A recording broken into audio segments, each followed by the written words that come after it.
ఒక్కసారి ఆలోచించండి. ఒక మనిషి దగ్గర నుండి అన్నీ లాగేసుకున్నారనుకుందాం.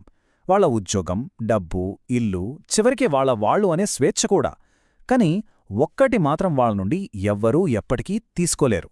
అదేంటంటే ఆ పరిస్థితులకు ఎలా స్పందించాలి అని నిర్ణయించుకునే స్వేచ్ఛ. మనమిందాక మాట్లాడుకున్న ఆ ఆలోచన విక్టర్ ఫ్రాంకిల్ రాసిన మ్యాన్స్ సర్చ్ ఫర్ మీనింగ్ అనే ఈ అద్భుతమైన పుస్తకం నుండి వచ్చింది. ఇది కేవలం ఏదో ఫిలాసఫీ చెప్పే పుస్తకం కాదు.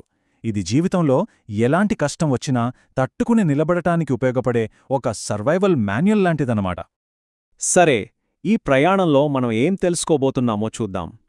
ముందుగా సంతోషం అనే ట్రాప్ ఏంటో చూసి అక్కడ్నుండి జీవితానికి ఒక అర్థాన్ని ఎలా వెతుక్కోవాలో తెలుసుకుందాం. మొదటిగా మనం చాలామంది చిక్కుకుపోయే ఒక పెద్ద ట్రాప్ గురించి మాట్లాడుకుందాం. అదేంటంటే సంతోషాన్ని వెంబడించడం. ఫ్రాంకుల్ చెప్పేది చాలా సింపుల్. సంతోషమనేది ఒక సీతాకోకచిలుక లాంటిది. దాన్ని పట్టుకోవాలని చూస్తే అది మనకు దొరకదు.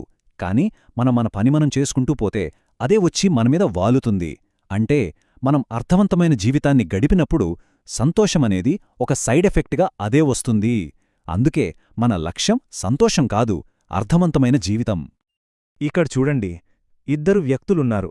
ఇద్దరికీ పనిభారం ఒకేలా ఉంది. కాని ఒకరు పూర్తిగా నీరసించిపోతే ఇంకొకరు ఎంతో ఉత్సాహంగా ఉన్నారు. ఏంటి ఆ తేడా? అదే అర్థం లేదా పర్పస్. మనం చేసే పనికి ఒక ప్రయోజనముంది అని నమ్మినప్పుడు ఎంత ఒత్తిడి అయినా మనల్ని కుంగదీయలేదు. ఆ అర్థమే మనకు బలాన్నిస్తుంది. అయితే ఇంత గొప్ప ఆలోచనలు ఎక్కడినుంచొచ్చాయి? దీని వెనక ఉన్న వ్యక్తి ఎవరు? ఆయనే విక్టర్ ఫ్రాంకిల్. ఆయన జీవితంలో ఎదుర్కొన్న అత్యంత భయంకరమైన పరిస్థితులే ఈ సిద్ధాంతానికి పునాది వేశాయి. విక్టర్ ఫ్రాంకిల్ ఒక సైకియాట్రిస్ట్ మాత్రమే కాదు, హోలోకాస్ట్ నుండి ప్రాణాలతో బయటపడిన వ్యక్తి. నాజీ కాన్సంట్రేషన్ క్యాంపులలో ఊహకందని నరకాన్ని ప్రత్యక్షంగా చూశారు. మనుషులు అత్యంత దారుణంగా ప్రవర్తించిన ఆ పరిస్థితుల్లోనే ఆయన మానవత్వం గురించి, జీవితం గురించి గొప్ప పాఠాలు నేర్చుకున్నారు. అంతటి నరకంలో చాలామంది నాకే ఎందుకు ఇలా జరుగుతోంది అని అడుగుతారు. కానీ ఫ్రాంకిల్ ఆ ప్రశ్న అడగలేదు. ఆయన తనను తాను ఒక లోతైన ప్రశ్న వేసుకున్నారు. ఇంత కష్టంలో కూడా ఈ జీవితాన్ని జీవించడానికి అర్థవంతంగా మార్చేదేమైనా ఉందా? చూశారా, ఈ ఒక్క ప్రశ్న మొత్తం దృక్పథాన్నే మార్చేస్తుంది కదూ? ఇప్పుడు ఫ్రాంక్లిన్ చెప్పిన అసలు విషయానికి వద్దాం. జీవితంలో బాధను తట్టుకోవడానికి అర్థమనేది ఒక ఆయుధంలా ఎలా పనిచేస్తుందో చూద్దాం.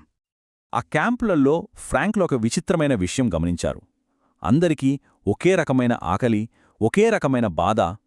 కాని కొందరు పూర్తిగా కుంగిపోయి ఆశ వదిలేస్తే మరికొందరు మాత్రం చివరిదాకా పోరాడారు. ఆ తేడాకు కారణమేంటి? ఒక్కటే, ఒక ప్రయోజనం. వాళ్ల జీవితానికి, వాళ్ల బాధకి ఏదో ఒక అర్థముందని నమ్మినవాళ్లు మాత్రమే ఆ నరకాన్ని తట్టుకోగలిగారు. దీన్నే మనం మన జీవితంలోకి అన్వయించుకుందాం. ఒక స్టార్టప్ మొదలుపెట్టారు. అది ఫెయిల్ అయింది. చాలా బాధగా ఉంటుంది. కాని ఆ ఫెయిల్యూర్ని ఒక పాఠంగా చూస్తే అప్పుడు ఆ నొప్పి మనల్ని దెబ్బతీయదు, బదులుగా మన తర్వాతి విజయానికి ఇంధనంగా మారుతుంది. దీన్నే అర్థవంతమైన బాధ అంటారు. ఇప్పుడు ఫ్రాంకిల్ చెప్పిన అత్యంత శక్తివంతమైన, మనస్సుని కదిలించే ఒక కాన్సెప్ట్కి వద్దాం. మన నుండి ఎవ్వరూ ఎప్పటికీ తీసివేయలేని ఒక స్వేచ్ఛ గురించి మాట్లాడుకుందాం. ఈ మాటలు చూడండి. ఒక మనిషి నుండి అన్నీ లాక్కోవచ్చు, ఒక్కటి తప్ప. మానవ స్వేచ్ఛలలో చివరిది. ఏ పరిస్థితిలోనైనా తన వైఖరిని ఎంచుకునే స్వేచ్ఛ. కాన్సంట్రేషన్ క్యాంపులలో ఏం జరుగుతుందో వాళ్లు కంట్రోల్ చేయలేకపోయారు. కాని దానికెలా స్పందించాలి అనేది వాళ్ల చేతుల్లోనే ఉంది. సరే, ఇది ఆచరణలో ఎలా ఉంటుందో చూద్దామా? ఇక్కడ ఎడమవైపు చూడండి. బాస్ ప్రవర్తన, మార్కెట్ కండీషన్స్, ఇవన్నీ మన కంట్రోల్లో లేనివి. కాని కుడివైపున్నవి చూడండి. మన ఆలోచనలు, మన ప్రయత్నం, మనం ఎలాంటి వాళ్లంగా ఉండాలనుకుంటున్నాం. ఇవి పూర్తిగా మన చేతుల్లోనే ఉన్నాయి. ఈ రెండింటి మధ్య మనం చేసే ఎంపికే మన జీవితాన్ని నిర్ణయిస్తుంది. ఓకే, అర్థమెంత ముఖ్యమో, దాని శక్తి ఏంటో తెలుసుకున్నాం. కానీ దీని మన జీవితంలోకి ఎలా తీసుకురావాలి? దారెక్కడుంది? ఇప్పుడు చూద్దాం.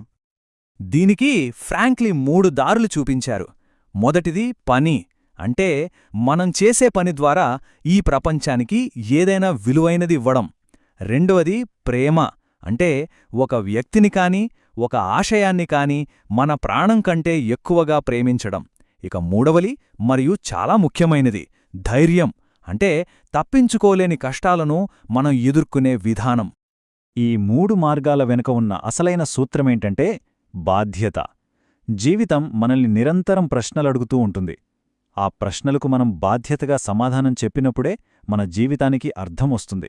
ఉదాహరణకు, ఒక విద్యార్థి కేవలం మార్కుల కోసం కాకుండా నా కుటుంబాన్ని నేను చూసుకోవాలి అనే బాధ్యతతో చదివినప్పుడు ఆ చదువుకొక ప్రయోజనం వస్తుంది.